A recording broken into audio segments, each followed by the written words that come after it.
일본 대기업 미쓰비시가 제2차 세계대전 당시 강제 노역에 동원된 미국과 중국인들에 대해 사과와 보상 입장을 밝혔습니다. 하지만 같은 피해 당사국인 우리나라는 이번 사과에서도 제외됐는데요. 네, 일본의 이 같은 이중적인 대응 태도에는 어떤 의도가 있는 걸까요? 이 내용을 포함해서 한 주간의 외교 안보 이슈를 짚어보겠습니다. 전옥현 전 국정원 제1차장과 함께 얘기 나눠보겠습니다. 어서 오십시오. 네, 안녕하십니까.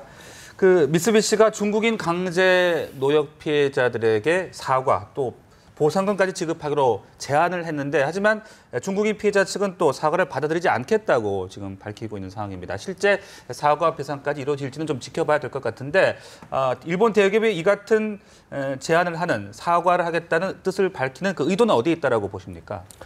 일종의 국제적인 그런 선전전에 아베 정부 차원의 대외 홍보전에 네. 미쓰비시라는 거대 기업이 뛰어들었다.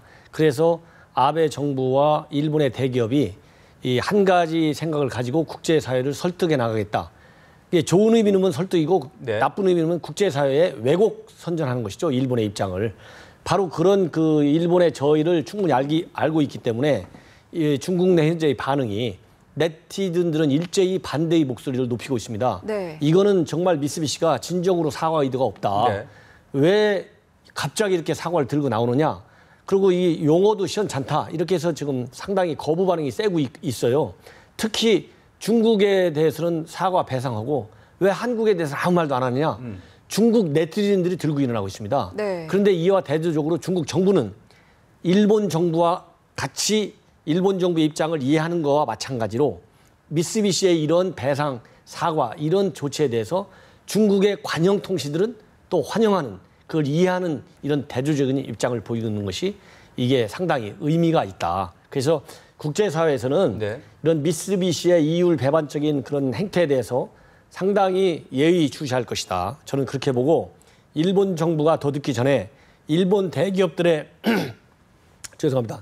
이런 잘못된 이런 그 대외 행태에 대해서 철저하게 교정해 나가지 않으면 정말 아베 정부는 국제사로부터 고립을 피할 수 없을 것이다. 저는 그런 생각이 듭니다. 네, 앞서서도 언급하셨습니다만 이번에 사과 대상에서 우리나라 쏙 빠졌거든요. 왜 이러는 건가요, 일본?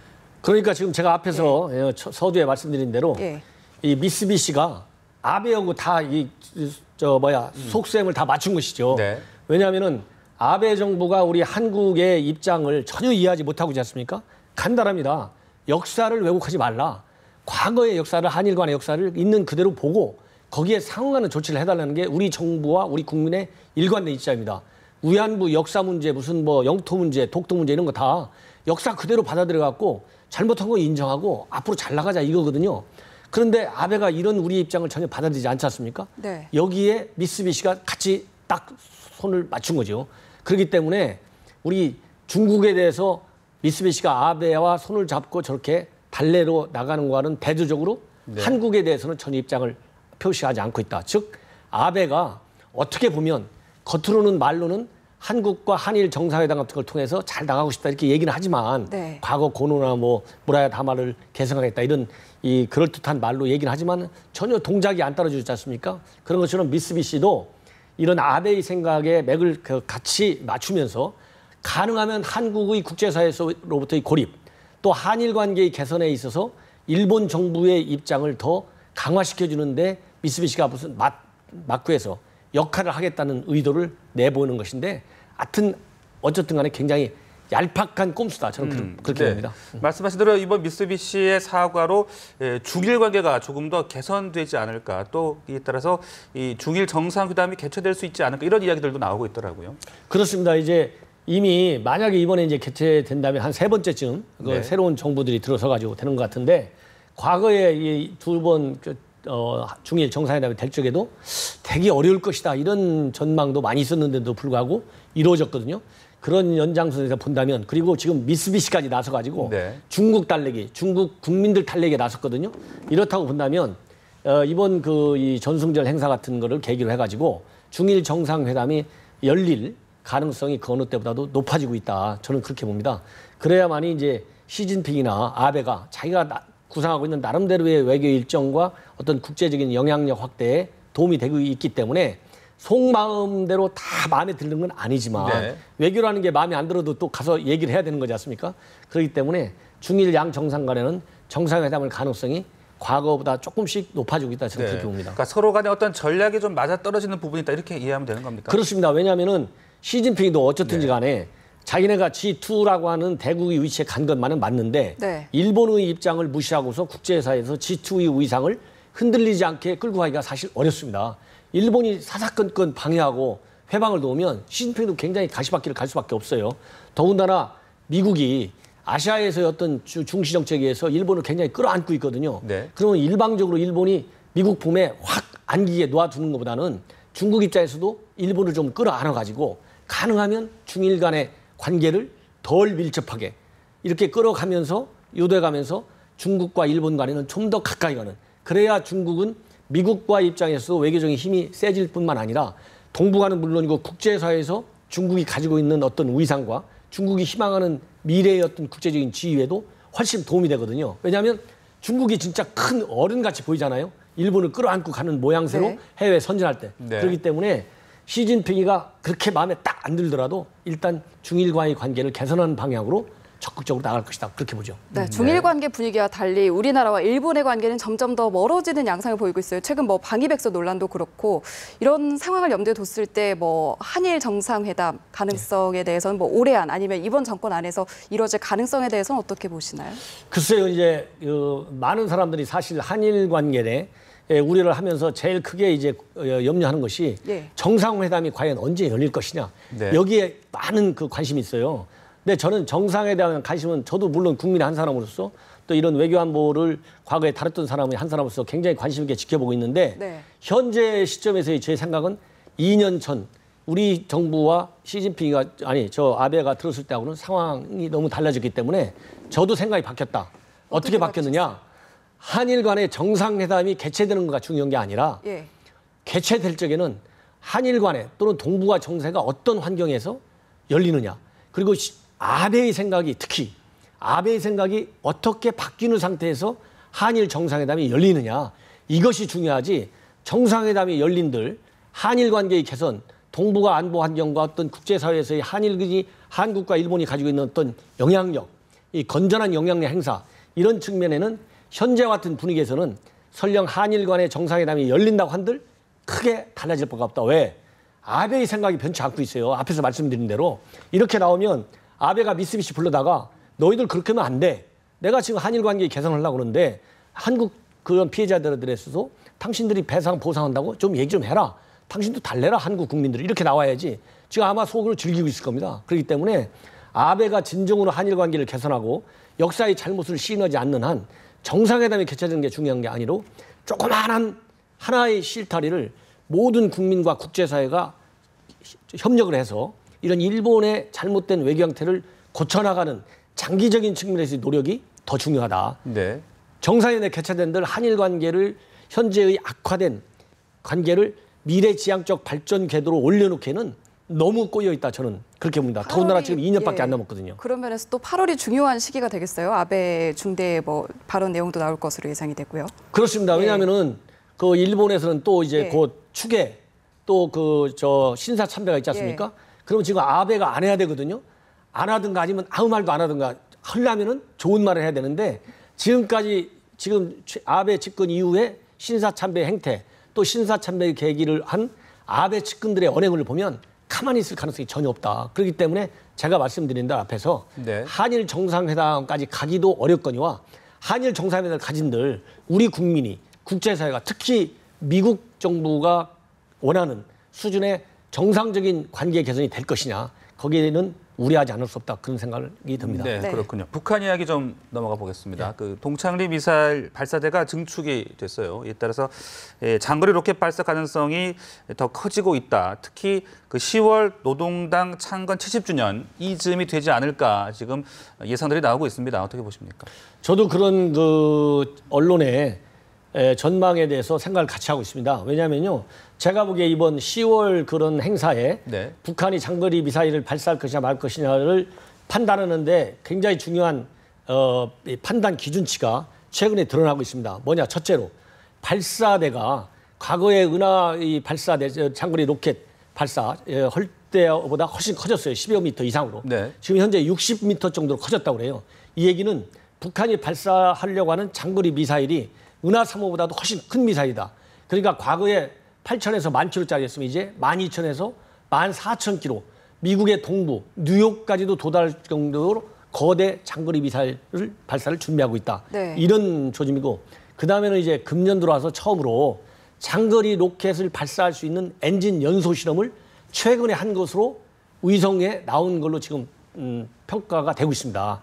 그러니까 이 얘기를 그동안에 한 번도 안 하던 장거리 로켓 엔진 연소 실험을 했다가는 네. 발사하기 위해서 한번 엔진이 가동하는지 실험해 본 거거든요. 이런 것이 있고, 그 다음에 이제 최근에 위성 사진에서 나타난 특이 동향 중에 하나는, 전에는 이제 미사일 발사하려면 외곽에 있는 미사일 부품 조립 공장에서 그런 걸 딱 갖다가 거기서 이제 발사돼서 조립하고 올렸거든요. 그러니까 이게 외부에 있는 공장에서 미사일 조립 부품들을 가져오는 거에 트럭으로 다 갖고 오잖아요. 기차 있는 걸. 이게 다 위성 사진이 나와요. 그러니까 다 이게 추적이 되는 것이죠. 아, 이 북한이 지금 준비를 하고 있구나. 그런데 이런 부품 조립 공장을 그 지금 위성 발사할 수 있는 동창리 거기에다가 내부에 다 갖다 놨다고 그런 보도가 있습니다. 그래서 은밀하게 발사할 수 있게 위성의 추적을 피하기 위해서 그런 조치를 취했다. 이런 세 가지 제가 말씀드린 이런 조짐으로 보면 틀림없이 10.10 행사 때 장거리 미사일 발사할 가능성이 굉장히 농후하다 이렇게 보고, 특히 우리 정부 당국에서도 한민구 국방장관이 한 달여 전쯤에 국회 발언을 통해서 10월 중에 전략적 수준의 도발을 할 수 있다 이 얘기거든요. 그럼 전략적 수준의 도발은 바로 장거리 미사일 발사를 의미하는 겁니다. 말을 점잖게 한 것이지. 그렇기 때문에 과거 최근 1, 2년, 2, 3년 어느 때보다도 금년 10월이 가장 가능성이 농후하다. 저는 그렇게 보죠. 네, 그러면 10월에 만약에 이렇게 도발을 하면 4차 핵실험을 단행할 그런 가능성도 높다. 이렇게 해석을 같이 해볼 수 있을까요? 그렇습니다. 왜냐하면은 북한이 지금 과거에 3번에 걸쳐서 이 핵실험과 장거리 미사일 발사를 했지 않습니까? 항상 장거리 미사일가 발사가 선행 조치예요. 네. 예. 그 발사하고 나면 거의 두세 달 뒤에. 예, 두세 달 네. 후에 어김없이 핵실험을 했습니다. 그 패턴을 반복했죠. 그렇죠. 예. 그게 하나의 고유한 정형으로 나타나 있거든요. 그렇기 때문에 지금까지 3차례 핵실험 패턴을 보면 이번에도 그럴 가능성이 많다. 다만 이제 차이점은 뭐냐면은 지금까지는 그 3번은 김정일 정권에서 김정은 정권으로 넘어가는 과정에서 있어 왔거든요. 근데 이번에는 이제 김정은 정권이 홀로서기하는 과정에서 있기 때문에, 그리고 국제사회의 대북 제재가 과거에 때보다 강화되고 있거든요. 이런 상태이기 때문에 만약에 이번에 이제 4차 핵실험을 하면 북한이 지금 굉장히 어렵게 생각하는 국제적인 고립이 정말 헤어날 수 없을 정도로 강화된다. 그래서 이게 1, 2, 3차째와는 좀 다른 국면인데, 김정은이가 이 제재에 따른 고립의 심화를 어느 정도로 심각하게 받아들일 것이냐. 네. 그러고서도 자기가 살아남을 수 있다고 생각하면 반드시 아까 말씀드린 대로 4차 핵실험이 연말이나 내년 연초에서 할 수 있다. 그러나 미국의 대선이 이제 1년 반쯤 남아 있거든요. 네. 그 우리 네. 총선으로 넘어가고 그렇기 때문에 이런 와중에서 이 한미 양국의 대북 정책이 어느 정도로 변화의 조짐을 보일 것이냐, 이런 걸 잘 계산하면서 마지막까지 벼락 끝 전술을 행사하면서 좀 더 타이밍을 늦출 가능성은 있다. 그렇게 네. 봅니다. 네, 그 미 대선 이야기 잠깐 하셨습니다만은 예. 그 도널드 트럼프 말입니다. 예. 공화당 대선 예비 후보인데 지금 지지율이 상당히 높은데 이 도널드 트럼프가 한국이 안보에 무임승차했다 이런 발언을 해서 또 논란이 되고 있어요. 그러니까 제가 보기에는 이제 예. 한국이 미국으로 저희 안보 무임승차했다는 얘기는 사실 과거에도 많이 나온 표현이거든요. 근데 이제 왜 이게 최근에 이제 언론에 많이 오르내리냐면, 전반적으로 도널드 트럼프라고 하는 분이 이 유세 과정을 통해서 지금 현재 나타나는 것은 너무 이상한 말을 네. 많이 하고 있다. 막말 퍼레이드라고 하더라고요. 예. 막말 퍼레이드라고 할 정도로 이렇게 하면서 무임승차 이러니까, 옛날에 조영을 때는 무임승차에도 별로 사람들이 관심을 안 가졌는데 이렇게 막 말을 이게 막말해가지고 뭐 언론과 미 시민들의 관심을 많이 갖는데, 이렇게 딱 되니까 무임승차론이 과거에 나왔을 때보다 상당히 증폭되는 효과로 받아들여지고 있어요. 그런데 이거를 우리가 무시하기에는 무시하기에는 우리 안보 상황이 그렇게 녹록지 않다. 왜냐하면은 이 무임승차의 가장 중요한 염두는 무슨 말이냐? 사드 문제를 두고 하는 걸로 저는 판단합니다. 왜냐하면 미국은 사드를 하고 싶은데 우리 정부는 아주 꿈쩍도 안 하는 걸로 미국 내 조야에서 그렇게 받아들이고 있거든요. 그러니까 지금 도널드 트럼프가 예상과 달리 굉장히 짧은 시간 안에 지금 지지율이 무려 28%라고 그래요. 네네. 네. 그 2등가는 제프 부시가 14% 반토막밖에 안 돼요. 그래서 미국 언론에서도 본래는 트럼프 나왔을 때 뭐 무슨 관심이 있겠나 기사 취급도 별로 안 하다가 요즘은 관심 있는 뉴스거리로 대두돼가지고 미국 언론의 48%를 도널드 트럼프가 점령하고 있다. 그래서 이 얘기는 자칫 잘못하면 많은 오해를 불러일으킬 가능성이 있다.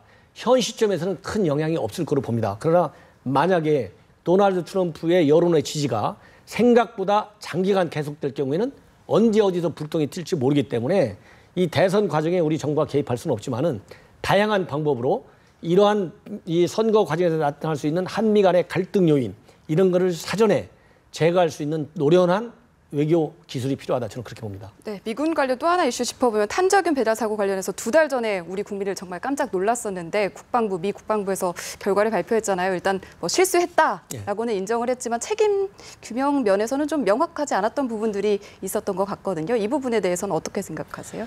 그래서 이제 지금 현재 우리 국내에서도 저도 이제 좀 걱정 중 하는 것 중 하나가 예. 미국 정부 발표한 거 보니까 책임 문제 하나도 없다. 뭐라고 발표했냐면 자기네가 조사해보니까 이게 살아있는 탄저균이 너무 작아가지고 실체적으로 인체에 해로울 게 거의 없다.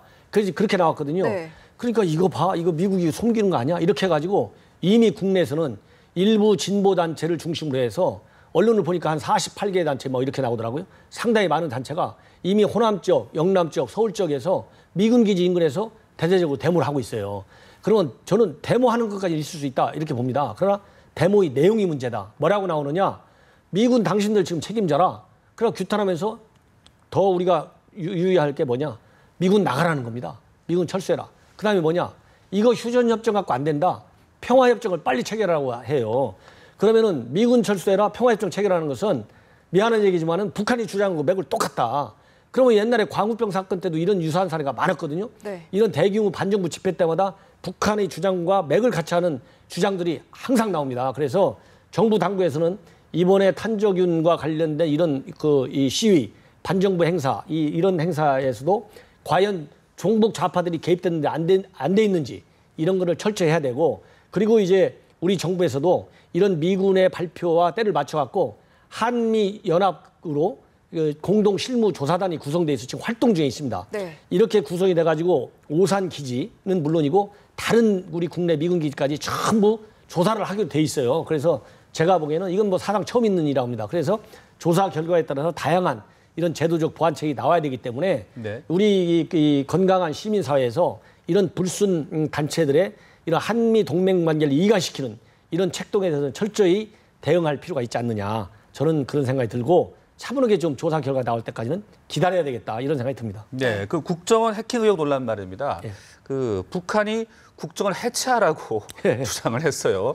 이 북한의 이 반응 어떻게 보셨습니까? 그러니까 사실 이제 북한이 다른 방송에서 제가 했는데 예. 아마 북한이 지금 제일 좋아할 거라고 그랬거든요. 왜냐하면 북한이 한국을 통일시키는데 가장 방해가 되는 없어져야 할 기관 중에 하나가 국정원입니다. 그래서 국정원을 해체하라. 이것이 제일 중요한 통전 전략의 1번 맞이하면 목록인데 네. 이거 뭐 우리 국내에서 지금 뭐 인권 탄압했을지 모르니까 별의별 막 30개의 문서 다 내놓으라고 하지 않습니까? 30개 문서를 내놓으면 해체시키나 똑같은 거거든요. 왜? 정보기관의 생명력을 이미 잃기 때문에. 그러니까 지금 북한이 이렇게 나오는 것이고 북한이 제일 좋아하고 그다음에 이제 우려되는 것은 북한한테 지금 조롱거리가 된 거나 마찬가지 아니겠습니까? 네네. 이렇게 지금 일부 정치권에서 또 이 극히 일부의 이 언론에서 제기하는 대로 국정원을 저런 식으로 막 흔들고 그러면은 제가 보기에는 국제사회에서 국정원의 어떤 신뢰, 정보 역량이 상당히 도마 위에 올릴 수밖에 없다. 그래서 마침 내일 이제 정보위에서 네. 국정원이 조사 결과를 다 발표하게 돼 있어요. 그러면은 그걸 계기로 해서 빨리 이런 거는 딱 해결 방안을 찾고 다음 국정원의 건강한 정보 능력을 제고시키는 그런 건설적 논의에 집중하는 게 좋겠다 이런 생각이 듭니다. 네, 한 주간의 외교 안보 이슈 짚어봤습니다. 오늘 말씀 여기까지 듣겠습니다. 고맙습니다. 고맙습니다.